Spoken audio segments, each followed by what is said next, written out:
আসসালামু আলাইকুম এভরিওয়ান। ছুঁয়ে দিলে মন গল্পের 8 নম্বর পার্ট। তো চলো বেশি কথা না কইয়া গল্প শুরু করা যাক। সাথী বলল, তাড়াতাড়ি বল, আমার হাতে সময় নেই, বাবা দাঁড়িয়ে আছে। আপু সাথীর কথা শুনে একটা হাসি দিয়ে বলল, এইদিকে মা বিয়ের আসনে বসে নতুন সংসার সাজাচ্ছে, আর ওপর দিকে তার মেয়ে হাসপাতাল বেডে শুয়ে আছে। হায় রে দুনিয়া। সাথী বলল, কি বলতে চাস তুই, বুঝিয়ে বল। আমি বললাম, আপু চল বাদ দে। আপু বলল, ওর তো বিয়ে হয়ে যাবেই কিছুক্ষণ পর। শোন, ওই যে গাড়িতে দীপুর মেয়েটাকে নিয়ে যাচ্ছে ঢাকার উদ্দেশ্যে, তোর হবু বরের গাড়ির নিচে পড়ে যে আঘাত পেয়েছে, সেই মেয়েটা আর কেউ না, তোর নিজের মেয়ে। কিভাবে পারলি বিয়ে আসনে বসতে? মেয়েটাকে দেখে তোর কি একটু মায়া হয় নাই? ছাতি বলল, কি বলতে চাস? আমার মেয়ে মানে? আমার মেয়ে তো সেই কোন দিনই তুই নিজেই বললি মরা বাচ্চা হয়েছে। আমার আর কি, আমি নিজেই তো বলছি ওকে নষ্ট করতে। আপু বলল, তুই যেই দিন হাসপাতালে গেছিলি না, সেই দিন দীপু আসছিল আমার কাছে, আর যখন শোনে তুই প্রেগনেন্ট তখনও তোর বাচ্চাটা নিতে চাইছে। কারণ মেয়েটা শুধু তোর একার না, আমার ভাইয়েরও। রিফাত চাইছিল, অপরাধ তো করেছে ও, তাই বলে কি ওর মেয়েকে মেরে ফেলবে? আমার কাছে এসে আমাকে তখন অনুরোধ করে যেন আমি ওর বেবিকে ওর কাছে দিয়ে দিই। আমিও চাইছিলাম না একটা বাচ্চার জীবন নষ্ট করতে, তাই তুই দেখার আগেই আমি দীপুর হাতে তোর মেয়েকে দিয়ে দিই, আরো তখনই দেশের বাইরে চলে যাই।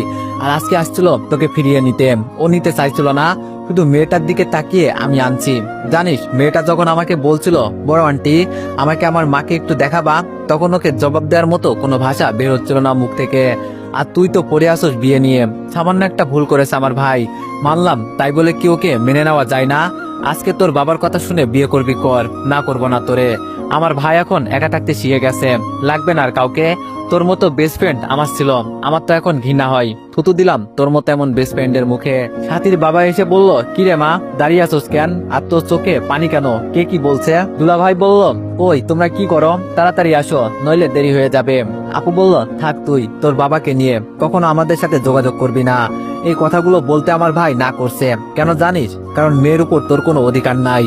যেই মা নিজের মেয়েকে মেরে ফেলতে বলে, চিচি।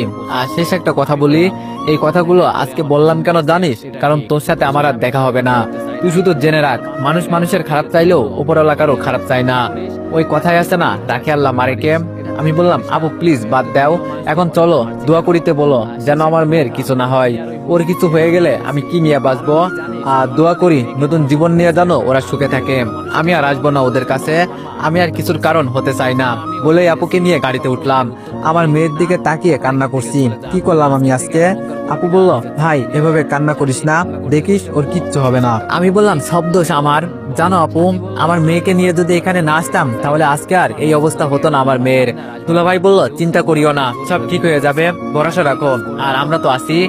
মিলি সামিয়ার মাথার কাছে বসে চুপচাপ কান্না করছে। দেখতে দেখতে ঢাকায় চলে আসলাম। সামিয়াকে ইমার্জেন্সিতে নিয়ে যাওয়া হলো। আমরা আসছি 10 মিনিট হবে হয়তো, কিন্তু আমাদের পিছনে আরেকটা গাড়ি ছিল, দেখতে পারছিলাম ওটা আমাদের পিছু নিচ্ছিল। এই যে ভাই সব, এখন তো দেখি সবার হাতে মোবাইল, সারাদিন এই ফেসবুক ইউটিউব কিছু না কিছু নিয়েই ব্যস্ত। কিন্তু ভাই এই সময়টা যদি একটু কাজে লাগানো যাইতো না, তাই আমি তোমাদের একটা মজার প্ল্যাটফর্ম রিকমেন্ড করছি, ব্যাট অন গেম।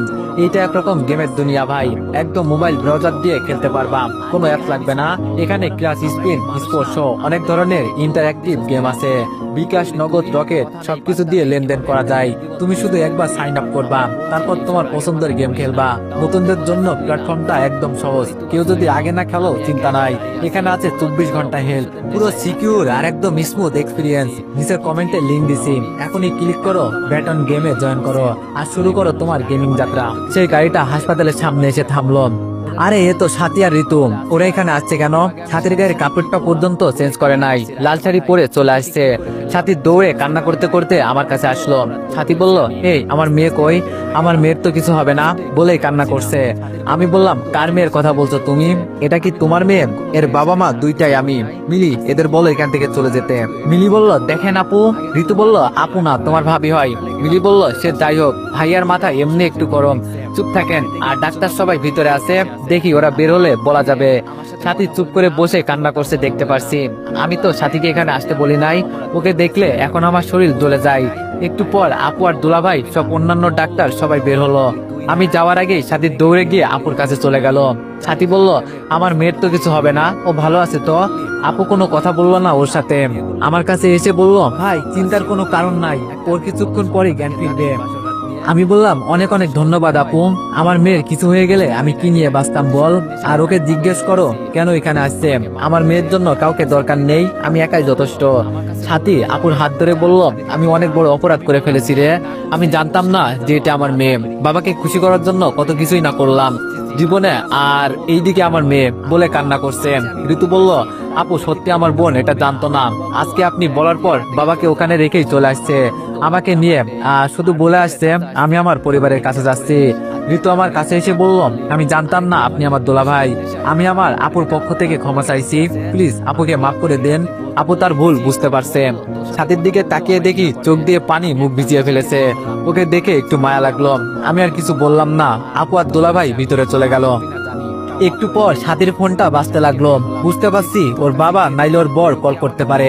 আমি বললাম কেউ গেলে যেতে পারে, আমি তাকে আটকে রাখি নাই। এটা বলে আপুর কেবিনের দিকে যেতে লাগলাম, আর পিছনে তাকিয়ে দেখি সাথী ফোন থেকে সিমটা খুলে ফেলে দিল। আপু বলল, আই ভাই তোর অপেক্ষা করছিলাম। আমি বললাম, দেখ তো দুলা ভাই কেমন একটা বিপদে পড়লাম। দুলাভাই বলল, তোমার হয়তো ওকে দরকার নাই পড়তে পারে, কিন্তু তোমার মেয়ের এখন ওর মাকে খুব প্রয়োজন, কারণ ওর মা এখন তোমার মেয়েকে যতটা সেবা করবে তুমি তা করতে পারবা না। আপু বলল, ফিরে আসছে যেহেতু মেনে নে, আর জীবনটা খুব অদ্ভুত, একে একে আর কতদিন চলতে পারবি বল। আমি বললাম, তোমাদের কথা আমি বুঝতে পারছি, কিন্তু আমার বিবেকে যে বাধা দেয়। আপু বলল, এটা তোর রাগ, এতদিন দূরে ছিল, রাগ তো হতেই পারে, এটাই স্বাভাবিক ব্যাপার, সব ভুলে যা, তোর মেয়ের জন্য হলেও মেনে নে। আমি বললাম, আপু দেখি কি করা যায়। আমি বাইরে গেলাম, দেখি সাথী আমাকে দেখে দাঁড়িয়ে গেছে। সাথী বলল, আমার মেয়ের কিছু হবে না তো? ওকে দেখে কেমন জানি সত্যি একটু মায়া লাগলো, এতদিন পর মেয়েকে দেখছে তো তাই এমন করছে। আমি বললাম, না চিন্তা করবেন না, কিছু হবে না। সাথী বলল, আমি এমন এক হতভাগা মা যে নিজের মেয়ের নামটা পর্যন্ত জানি না। আমি বললাম, ওর নাম সামিয়া। সামিয়া নামটা শুনে আমার দিকে কেমন করে তাকিয়ে আছে। আমি বললাম, আপনার কথা মতো ওর নাম রাখছি, আর এত কান্না করা লাগবে না, ওর তেমন কিছু হয়নি। এটা বলে আমি গিয়ে সাইডে বসলাম। ঋতু বলল, ভাইয়া। আমি বললাম, প্লিজ এখন আমার সাথে কথা বলো না, এমনি আমার মনটা অনেক খারাপ। একটু পর আপু এসে বলল, ভাই তোর মেয়ের জ্ঞান ফিরেছে, যা গিয়ে দেখা কর, আর আপনি একটু পরে যান, সাথীকে বলল। আমি সামিয়ার কাছে গেলাম। সামিয়া বলল, বাবা এসেছো তুমি? আমি বললাম, আমার মেয়েটার খুব কষ্ট হচ্ছে না? সামিয়া বলল, আরে না বাবা, তুমি পাশে আসো না। আচ্ছা বাবা, আমার কি হয়েছিল? আমি বললাম, তোমাকে আমি বলেছিলাম না রাস্তার কাছে যাবা না? সামিয়া বলল, ও হ্যাঁ মনে পড়েছে, আমি তো বরকে দেখতে রাস্তার কাছে গিয়েছিলাম, কিন্তু উনি আমার উপর দিয়ে গাড়ি চালিয়ে দিলেন কেন? আমি বললাম, ওকে আমি মাইর দিছি, বলছি তুই আমার মেয়ের উপর দিয়ে গাড়ি চালিয়ে দিলি কেন? সামিয়া বলল, তোমাকে বুঝি আমি ওকে মারতে বলছি? আমি বললাম, তো মারবো না, আমার মেয়ের সাথে অপরাধ করে। সামিয়া বলল, একজন ভুল করলে কি তাকে মারতে হবে? তুমি গিয়ে ওনার কাছ থেকে সরি বলবা। আমি বললাম, আচ্ছা মা তাই বলবো, এখন বলো তুমি ভালো আছো তো? সামিয়া বলল, বাবা আমি ভালো আছি। আচ্ছা আমরা এখন কোথায়? আমি বললাম, আমরা তোমাকে নিয়ে ঢাকায় চলে আসছি। সামিয়া বলল, আমি তো ওদের সাথে খেলতে চেয়েছিলাম, তুমি আমাকে নিয়ে আসছে কেন? আমি বললাম, সরি আম্মু, আমার ভুল হয়ে গেছে। সামিয়া বলল, ভুল আর ভুল, আচ্ছা আমার বাবা এত ভুল করে কেন? একটু তো বুদ্ধি কাটিয়ে সবকিছু করতে পারো, নাকি সব আমাকেই করতে হবে? আমি বললাম, সরি বলছি তো। সামিয়া বলল, থাক, মেয়ের কাছে আর মাপ চাইতে হবে না, অপরাধ করলেও তো তুমি আমার বাবা। আমি বললাম, তোমার জন্য একটা গিফট আনছি, নিবা না? সামিয়া বলল, কি বাবা, চকলেট? আমি বললাম, না, এর থেকেও বড় কিছু। সামিয়া বলল, সত্যি বাবা, তাহলে তাড়াতাড়ি দাও, আমি দেখতে চাই।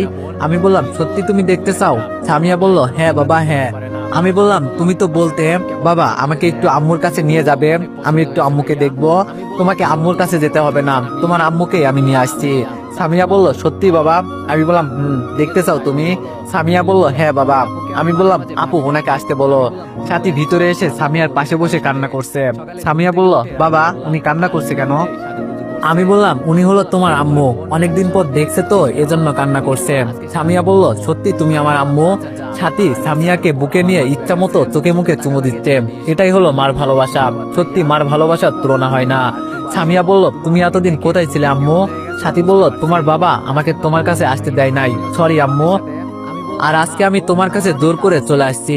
সামিয়া বলল, বাবা তোমার বিচার করব পরে, আমি আম্মুকে কষ্ট দাও তুমি।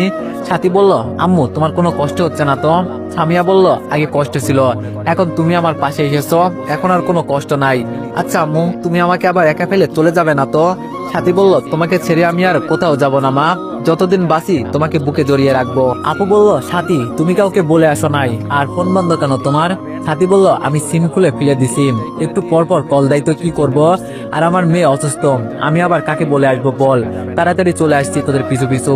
আপু বলল, আমার মা বাবাকে খেয়ে ফেলবে, তোর বাবা মা তুই গিয়ে দেখা কর যা, আর তোর মেয়ের কথা বল, তাহলেই তো হয়ে যায়। সাথী বলল, তুই তো জানিস আমি বাবার সামনে কথা বলতে পারি না, বাবাকে অনেক সম্মান করি। আপু বলল, সম্মান করিস দেখেই নিজের জীবন আজকে কি পরিস্থিতি করলি তুই, একবার চিন্তা করে দেখ। যাক সেসব কথা বাদ দেই, এখন যা গিয়ে ওদের শান্ত কর। সাথী বলল, আমি পারবো না, গিলে আমাকে ছাড়বে না। আপু বলল, তোর স্বামীকে নিয়ে যা। সাথী বলল, ওনাকে বলেন যাবে কি? আমি বললাম, দেখ আপু, আমি কারো স্বামীটামি না, আর আমি যেতে পারবো না। আপু বলল, দেখ ওর পরিবারকে সান্ত্বনা করতে পারলে এখান পর্যন্ত চলে আসবে, আমি বলছি ও আজকে ট্রেনে আসবে, প্লিজ ভাই তুই যা। আর সাদি তো তোর বই, এখন সব দায়িত্ব তোর, তুই কি চাস তোর সামনে তোর বউকে কেউ নিয়ে যাক? আমি বললাম, দেখ আমার মেয়ে এখনো সুস্থ হয় নাই, ওকে রেখে কিভাবে যাই? সামিয়া বলল, বাবা যাও তুমি, আম্মুর সব সমাধান করে এসো, আমি থাকতে পারবো। আপু বলল, এখন তো যাবি, তোর মেয়ে বলছে। আমি বললাম, এই মেয়েই আমার সব সর্বনাশ করে। সামিয়া বলল, বাবা মাকে যেন আবার ফিরিয়ে আনবে, যদি আম্মুর কিছু হয়ে যায় আমি কিন্তু ছাড়বো না তোমাকে। আমি বললাম, এখন বাবাকে লাগবে না, মাকে তো পেয়ে গেলি। সাথী বলল, আমার লক্ষ্মী মেয়ে উম্মা। আমি বললাম, আচ্ছা আপু, সামিয়ার খেয়াল রাখিস। আপু বলল, যা, বলতে হবে না। আমি বললাম, আসি মা। সামিয়া বলল, ওকে বাবা। সাথী বলল, কান্না করিও না কেমন, আমরা যাবো আর আসবো। সামিয়া বলল, ওকে আম্মু। বাইরে এসে ঋতুকে বললাম, ঋতু তুমি যাবা? ঋতু বলল, না ভাইয়া, পরে যাব, এখন যান আপনি আপুকে নিয়ে। আমি বললাম, মিলি ঋতুকে নিয়ে বাসায় চলে যাবি, আর কিছু লাগলে আমাকে কল দিবি কেমন, আর আমার ফোনটা রাখ, আমি এসে তোরে একটা ফোন কিনে দিব। মিলি বলল, কিন্তু ভাইয়া তোর মোবাইল? আমি বললাম, তোর ভাবির কাছ থেকে নিয়ে নিবনি। সাথী দেখি খুব খুশি হয়েছে ভাবি বলাতে, সাথীকে নিয়ে সরাসরি মার্কেটে চলে গেলাম। সাথী বললাম, আমরা মার্কেটে কেন আসলাম জানতে পারি? আমি বললাম, সেই কখন থেকে বিয়ের শাড়ি পরে আছেন, খেয়াল আছে? সাথী আর কিছু বললো না, সাথী কাপড় চেঞ্জ করলো। পরে গিয়ে স্টেশনে চলে গেলাম, ওখান থেকে ট্রেনের টিকিট কেটে ট্রেনে বসে আছি, একটু পর হয়তো ছাড়বে। সাথী জানালার কাছে বসলো, আমি চুপ করে বসে আছি, কিছু বলছি না, কেমন যেন লাগছে। সাথী বলল, কিছু বলবেন না, আমি কি সত্যি অপরাধ করছি? আমি বললাম, হঠাৎ এই প্রশ্ন? সাথী বলল, না, আপনি যে আমার সাথে কথা বলছেন না। আমি বললাম, অপরাধ করবেন আপনি কেন, অপরাধ করছি তো আমি, এখন যদি পারতাম তাহলে আপনার পা ধরে ক্ষমা চাইতাম। সাথী বলল, এভাবে বলবেন না। আমি বললাম, যা সত্যি তাই, সেই দিন যদি আপনার সাথে আমি জোর করে এমন না করতাম তাহলে তো আজকে এই দিনটা আমার দেখতে হতো না। সাথী বলল, যা হয়েছে তা হয়ে গেছে, বাদ দেন। আমি বললাম, আপনার সাথে আমি খুব বড় অন্যায় করে ফেলেছি, সত্যি আমাকে মাফ করা যায় না? সাথী বলল, মাফ করেছি দেখেই তো এখানে এসেছি। আমি বললাম, সে তো এসেছেন আমাদের মেয়ের জন্য। একটা কথা কি জানেন, মা মারা যাওয়ার পর থেকে আমার কষ্টের দিন শুরু হয়, তখন থেকে নানানভাবে মানুষ আমাকে ব্যবহার করত। আপনাকে প্রথম দেখাই খুব ভালো লাগছিল, পরে রাগের মাথায় আপনাকে জোর করে বিয়ে করি, এটাই ছিল আমার জীবনের সবচেয়ে বড় অপরাধ। আমি সেই দিনের পর থেকে আমার ভালোবাসা কুরবানি করে দিলাম, কখনো দেখছেন আপনার সামনে যেতে? এখন নয়, আমি আমার মেয়ের ভালোবাসা কুরবানি করে দিলাম। এখানে যেহেতু আমার মেয়ের জন্য এসেছেন, নিয়ে যান আমার মেয়েকে, আর না করব না, তবু আপনি সুখে থাকেন। এমনি আমার জন্য আপনি অনেক কষ্ট পেয়েছেন। সাদির দিকে তাকিয়ে দেখি কান্না করছে। আমি কি কোনো ভুল কথা বলে ফেলছি? সরি, মাফ করবেন। সাদি বলল, আর কি করতে চান বলেন তো, এত কষ্ট নিয়ে কিভাবে থাকেন? হ্যাঁ, আমি বলছি আমার মেয়েকে নিয়ে যেতে, আমি এখানে এসেছি আপনার জন্য আর আমার মেয়ের জন্য। মাঝে মাঝে আপনার কথা চিন্তা করি, অনেকেই বলে মানুষের বিয়ে হয় একটা, কিন্তু আমার বিয়ে হয়েছে ঠিকই আপনার সাথে, কিন্তু আপনার সাথে সম্পর্ক শেষ না করেই আরেকটা বিয়ে করতে চাইছিলাম। তখন মনে হয়েছিল আমি অনেক বড় অপরাধ করেছি আপনার সাথে। আমি বললাম, আজকে বলতে খুব ইচ্ছা করছে, আপনার জন্য আমার বুকে ভালোবাসা অনেক, কিন্তু বলতে পারি না। সাথী বলল, সত্যি আপনি খুব ভালো, তবে ওই সময়ের জন্য আপনাকে আমি সবসময় খারাপ মনে করতাম। আচ্ছা, আমার যদি বিয়ে হয়ে যেত তখন কি করতেন? আমি বললাম, আমি জানতাম না আপনার বিয়ে, আমাকে তো আপু খবর দিয়ে নিয়ে গেল। আর বিয়ে হয়ে গেলে আর কি বা হতো, আপনি সুখে থাকতেন, আমি না হয় আমার মেয়েকে নিয়ে সারা জীবন পার করে দিতাম। সাথী বলল, ভুল করেছেন বলে কি নিজের বিয়ে করা বউকে ছেড়ে দিবেন? পারলেন না তার সাথে জোর করে সংসার করতে? আমি বললাম, জোর করে সবকিছু করা যায়, কিন্তু ভালোবাসা ছাড়া সংসার কখনোই টিকবে না। সাথী বলল, আমাকে মাফ করে দেন, আমি সত্যি আপনার সাথে বড় অপরাধ করে ফেলেছি। আমি বললাম, আমার কাছে মাপ চেয়ে লজ্জা দিবেন না, অপরাধ করেছি আমি, তাই মাপ চাওয়ার দরকার আমার। আজ অনেক বছর পর নিজের বিয়ে করা বউয়ের সাথে বসে কথা বলছি, জানেন খুব ভালো লাগছে। সাথী বলল, সত্যি আমারও। আচ্ছা, আমি কি আপনার হাতটা একটু ধরতে পারি? আমি বললাম, আপনার উপর তো আমার অধিকার সেই দিনই মরে গেছে, যেদিন আমি আপনার সাথে জোর করেই। সাথী বলল, এসব কথা বলবেন না, আর আপনি আমার স্বামী, আমার উপরে আপনার অধিকার সবসময় আছে, বলেই আমার হাতটা ধরলো। আমি বললাম, আজকে কেন জানি মনে হচ্ছে আমার ভালোবাসা সত্যি ছিল। সাথী বলল, প্লিজ কান্না করবেন না, আপনি কান্না করলে আমার খুব কষ্ট হয়। আমি বললাম, আমাকে ছেড়ে যাবেন না তো আর? সাথী বলল, কসম করে বলছি, আমার স্বামীকে ছেড়ে আর কোথাও যাব না। চোখের পানি মুছে সাথীকে বললাম, আচ্ছা আপনি তখন আমাদের সন্তানকে মেরে ফেলতে চেয়েছিলেন কেন? সাথী বলল, জানেন, বাবার স্বপ্ন পূরণ করতে গিয়ে আমার ভিতরের যেই সাথী ছিল তাকে মেরে ফেলেছি। আমারও ইচ্ছা ছিল আমার বান্ধবীর মতো আমিও বড় ডাক্তার হব, কিন্তু বাবা বলল থানার ওসি হতে, তাই কি আর করব, নিজের স্বপ্ন বিক্রি করে দিলাম। আর বাবার জন্য আমি আমার মেয়েকে মেরে ফেলতে চেয়েছি। সিসি, কেমন মা আমি? আপনি না থাকলে আজকে। আমি বললাম, বুঝতে পেরেছি। নিজের স্বপ্ন কখনো কারো কাছে বিক্রি করবেন না, নইলে নিজেকে নিজে বড় অপরাধী মনে হবে। হাতি বলল, আর নয়, আমার ভিতরে এখন আগের সাথে এসে গেছে, আমি আমার স্বামীর পাশে সারা জীবন কাটাতে চাই, রাখবেন না আমাকে? আমি বললাম, তোমাকে ছাড়া এতদিন খুব কষ্ট হয়েছে থাকতে, রাখবো না কেন, তোমাকে তো আমার বুকের ভিতরে লুকিয়ে রাখবো। সাথী বলল, আমি আমার স্বামীর নামটা পর্যন্ত জানি না, দেখছেন? আমি একটা হাসি দিলাম। সাথী বলল, বলেন না। আমি বললাম, আমার নাম মোহাম্মদ রিফাত ইসলাম। সাথী বলল, তাহলে আমার নাম হবে মোহাম্মদ সাথী ইসলাম। কি গাইস, ভুল বললাম না ঠিক? কমেন্টে জানায় তো। আমি একটা ছোট্ট হাসি দিলাম। সাথী বলল, আমি কিন্তু আর কারো কাছে যেতে চাই না, বলেন রাখবেন আমাকে? বাবার কথায় আবার দিতে দিবেন না তো? আমি বললাম, আমার কাছ থেকে আমার বউকে নিয়ে যাবে এমন কার সাহস আছে? সাথী বললাম, আমার না একটু ঠান্ডা লাগছে, আমি কি আপনাকে একটু জড়িয়ে ধরতে পারি? আমি বললাম, স্বামীর কাছ থেকে কি অনুমতি নিতে হয়? এটা বলতে দেরি, জড়িয়ে ধরতে দেরি হলো না, হঠাৎ দেখি বুক ভিজে গেছে। আমি বললাম, এই তুমি এভাবে কান্না করছো কেন? সাথী বলল, আমাকে মাফ করে দেন, আমি আমার স্বামীকে বুঝতে পারি নাই, আপনাকে আমি সবসময় দূরে রাখছি, আপনি মাফ না করলে নরকেও আমার জায়গা হবে না। আমি কিভাবে আপনার সাথে এমন করলাম? আমি আমার মেয়েকে মার ভালোবাসা থেকে বঞ্চিত করেছি, আপনাকে স্ত্রীর অধিকার থেকে বঞ্চিত করেছি, আমি যে অনেক বড় অপরাধী, আমাকে আপনি মাফ করে দেন। বাবার কথা শুনতে শুনতে নিজেকে এমন কঠিন করে ফেলেছি, কারো কথা শুনতাম না, প্লিজ প্লিজ আপনি আমাকে মাফ করে দেন। সাথের কথা শুনে আমি সাথের মাথায় হাত দিলাম, এখন নিজের চোখ দিয়ে কেমন জানি পানি পড়ছে। আসলে সত্যিকারের ভালোবাসা কখনো বিফলে যায় না। হ্যাঁ, আজকে আমি বলতে পারি আমার ভালোবাসা খাঁটি ছিল। আমি বললাম, এভাবে কান্না করবেন না, আপনার উপর আমার কোনো রাগ নেই, আপনি আর এভাবে কান্না করবেন না প্লিজ, আপনার কান্না দেখলে আমি যে সহ্য করতে পারি না, খুব ভালোবাসি যে আপনাকে। এটা শুনে সাথী আরো কান্না করতে লাগলো। সাথী বলল, আমি কিভাবে পারলাম যে এত ভালোবাসে তাকে দূরে রাখতে? আজকে থেকে আপনাকে আমি আর কোথাও যেতে দিব না।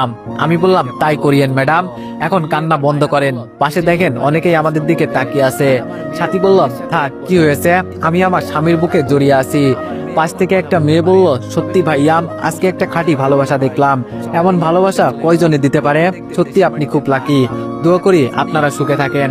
আমি বললাম, ধন্যবাদ আপু। সাথী আমার বুকে চুপটি করে ঘুমিয়ে গেল। দেখতে দেখতে ওদের স্টেশনে চলে আসলাম, সাথীকে নিয়ে ওদের বাসায় যেতে লাগলাম। সাথী বলল, যাই কিছু হয়ে যাক না কেন আমাকে রেখে আসবা না। আমি বললাম, এত চিন্তা করার কোনো কারণ নেই, আমি থাকতে এত কিছু হবে না আশা করি। সাথী বলল, তুমি তো আমার বাবাকে চিনো না। আমি বললাম, আর তুমি তোমার স্বামীকে চেনো না, তোমার স্বামীর আরেকটা রূপ আছে, ওটা যদি ধারণ করতে হয় সব কয়টাকে লাশে মাটিতে পড়ে থাকবে। সাথী বলল, দিব একটা, এমন কিছু করলে মনে রেখো তোমার বউ কিন্তু ওই থানার ওসি। আমি বললাম, এজন্যই তো তোমার সম্মান রক্ষা করতে হবে, তাই ঠান্ডা মাথায় সবকিছু করতে হবে। সাথী বলল, এই তো বুঝে গেছো তুমি।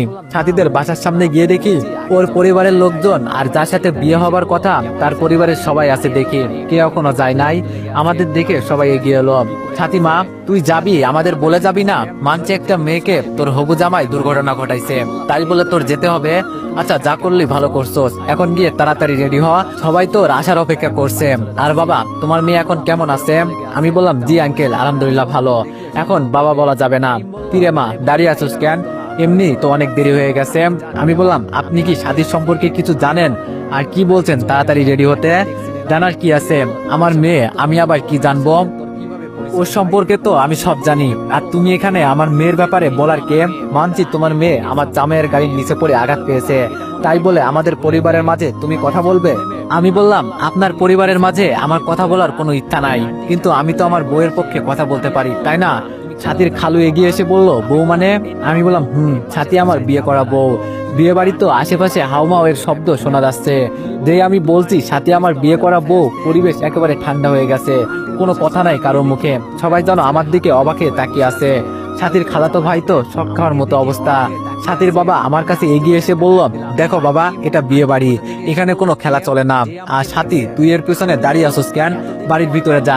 আমি বললাম, আগেও আপনার মেয়ে ছিল, কিন্তু এখন আমার বউ, আমার হুকুম না নিয়ে তো ও কোথাও যেতে পারবে না। সাথীর বাবা বলল, অনেক হয়েছে তোমার কথা শোনা, কি বলতে চাও তুমি সরাসরি বলো তো। আমি বললাম, এই নেন আপনার মেয়ে আর আমার বিয়ের কাগজ, মুখে কথা বললে তো আর বিশ্বাস করবেন না। সাথীর বাবা কাগজটা পড়ে শেষ করতেই সাথীর মা পড়তে শুরু করলো। আমি বললাম, দেখেন আপনি আমার শ্বশুর, আপনাকে আমি সম্মান করি। আমি এখানে আসতে চাই নাই, এসেছি কেন জানেন? আপনার মেয়ের কারণে। ও আপনাকে ভয় পায় যেমন, ঠিক তেমনই সম্মান করে। আর এইসব কথাই আপনার সামনে বলতে পারবে না দেখে আমাকে নিয়ে আসছে। আর আপনি কেমন বাবা, হ্যাঁ, যে নিজের মেয়ের স্বপ্নের কথা চিন্তা করেন না? আপনার মেয়ের ইচ্ছা ছিল তানিয়া আপুর মতো ডাক্তার হবে, কিন্তু আপনি কি করলেন? থানার ওসি বানিয়ে দিলেন। আমি মানছি মেয়ে বাবার ইচ্ছাগুলো পূরণ করবে, তাই বলে কি ওর নিজের স্বপ্ন বিক্রি করে দিবে? ওর তো আরো ইচ্ছা থাকতে পারে। কখনো কি জিজ্ঞেস করছেন, মারে তুই কি করতে চাস? আর তুই কি এই বিয়েতে রাজি কিনা? বাবা হলে বাবার মতো হন। আর আমি জানি ও আপনার কথা রক্ষা করার জন্য আপনার পছন্দের ছেলেকে বিয়ে করবে, তাই আমি ওকে জোর করে বিয়ে করি। কিন্তু এতদিন পর আপনার মেয়ে একটা ভুলের মাঝে ছিল, আমি এসব ঠিক করে ফেলেছি। এখানে একটু মিথ্যা বললাম, আমার যেই কথাগুলো ছিল বলে দিছি, বাকিটা আপনার ইচ্ছা। এখন যদি আপনার মেয়ে আপনার কথা শুনে বিয়ে করতে চাই, আমি বাধা দিব না, বাকিটা আপনাদের ইচ্ছা। সাথীর মা সাথীর কাছে এসে বলল, তুই এই বিয়েতে রাজি না? আমাকে বলতি কেন তোর বাবাকে এত মানুষের সামনে অপমানিত করলি? সাথীর বাবা বলল, সত্যি কি মা, আমি তোর কাছে খুব বড় অপরাধ করে ফেলেছি, মাফ করে দিস রে মা। সত্যি আমি আমার স্বপ্ন পূরণ করার জন্য তোরে বিদেশে পাঠাইলাম, কিন্তু তোর মনের কথা আমি একবারও শুনি নাই, মাফ করে দে মা আমাকে। সাথী ওর বাবাকে জড়িয়ে ধরে কান্না করছে। সাথী বলল, বাবা, আমি তোমার কোনো ইচ্ছাই অপূর্ণ রাখি নাই, এটা তোমার শেষ ইচ্ছা, আমি রাজি আছি, তুমি সব রেডি করো। সাথীর বাবা বলল, না রে মা, আর না, তোরে কষ্ট দিয়ে আমি তোর বিয়ে দিতে চাই না। তাছাড়া এই জামাই আমার পছন্দ হয়েছে, সবার সামনে জামাই ডাকটা শুনে একটু লজ্জা পেলাম। তাহলে আমরা আসি, আপনার মেয়ের তো বিয়ে হয়ে গেছে। সাথীর বাবা বলল, দেখেন আমি আপনার ছেলেকে জামাই করতে চেয়েছিলাম, কিন্তু আমি আমার মেয়ের উপর এখন কথা বলতে পারবো না। এখন আমার মানতে হবে আমার মেয়ে যা করেছে ভালো করেছে, কারণ দুজনের ভালোবাসা ছাড়া কখনো সংসার টিকে না। আপনি ঠিকই বলেছেন, ওরা সুখে থাক এই দোয়া করি। সাথীর খালাতো ভাইকে ডাক দিলাম। ভাইয়া বলো। আমি বললাম, আমার উপর তুমি কি রাগ করছো?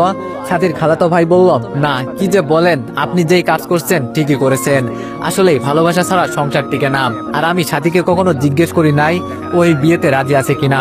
আচ্ছা, বাই দা ওয়ে, আপনার মেয়ে এখন কেমন আছে? আমি বললাম, আলহামদুলিল্লাহ, এখন মোটামুটি অনেকটা সুস্থ। আর এখানে তো সবাই আছে, একটা কথা না বললেই নয়, যাকে আমার মেয়ে বলেন না, এর মা সাথী। সাথীর বাবা বলল, সত্যি মা, এটা আমাদের নাতি? সাথী বলল, বাবা, সরি, তোমাকে ভয়ে বলি নাই। সাথীর বাবা বলল, তাহলে আমার নাতি কই? সাথী বলল, হাসপাতালে আছে, তবে এখন সুস্থ আছে, পরে একদিন নিয়ে আসবো সুস্থ হলে। সাথীর খালাতো ভাই বলল, ভাই আপনি সত্যি খুব ভাগ্যবান, আপনার মেয়ে খুব সুন্দর, আসি আজকে, ভালো থাকবেন। আমি বললাম, তোমার বিয়েতে আবার আমাকে দাওয়াত দিবে নাকি ভয় পেয়ে গেছো? আবার যদি তোমার বিয়েতে আমি গেলে কিছু হয়ে যায়? সাথীর খালাতো ভাই বলল, সবার আগে দাওয়াত পাবেন আপনি, আমি এসব ভয় করি না। আমি একটা হাসি দিলাম, ওরা সবাই চলে গেল। আমি বললাম, সাথী তাহলে আমিও আসি কেমন? তুমি কালকে চলে আসিও। সাথীর বাবা বলল, আরে জামাই বাবা, তুমি চলে গেলে আমাদের মান ইজ্জত থাকবে বুঝি? সাথীমা, জামাইকে নিয়ে ভিতরে আসো। সাথী বলল, আচ্ছা বাবা। আমি বললাম, কি কেমন দিলাম? সাথী বলল, আপনাকে ধরে আদর করতে ইচ্ছা করছে, কিন্তু এখন পারবো না, সবাই আছে এখানে, আপনি তো পাঠিয়ে দিছেন। আমি বললাম, তাকে কিভাবে সাইজ করতে হয় সব আমার জানা আছে। সাথী বলল, এখন চলেন নাকি কোলে করে নিতে হবে? আমি বললাম, নিতে পারবা, হাঁটতে মন চায় না। হাতি বলল, আপনি লজ্জা না পেলে আমার জামাইকে আমি কোলে নিতে পারবো, এটা চিন্তা করা লাগবে না। আমি বললাম, শ্বশুর বাড়িতেই প্রথম আসলাম, মান ইজ্জত আর হারিয়ে লাভ নাই। ভিতরে গিয়ে শ্বশুর শাশুড়িকে সালাম করলাম, আমাকে সাথী রুমে নিয়ে গেল। তো এভরিওয়ান, নেক্সট পার্টের জন্য সবাই অপেক্ষা করো, আর সবাই একটু বেশি বেশি কমেন্ট আর লাইক করে দিও। ধন্যবাদ।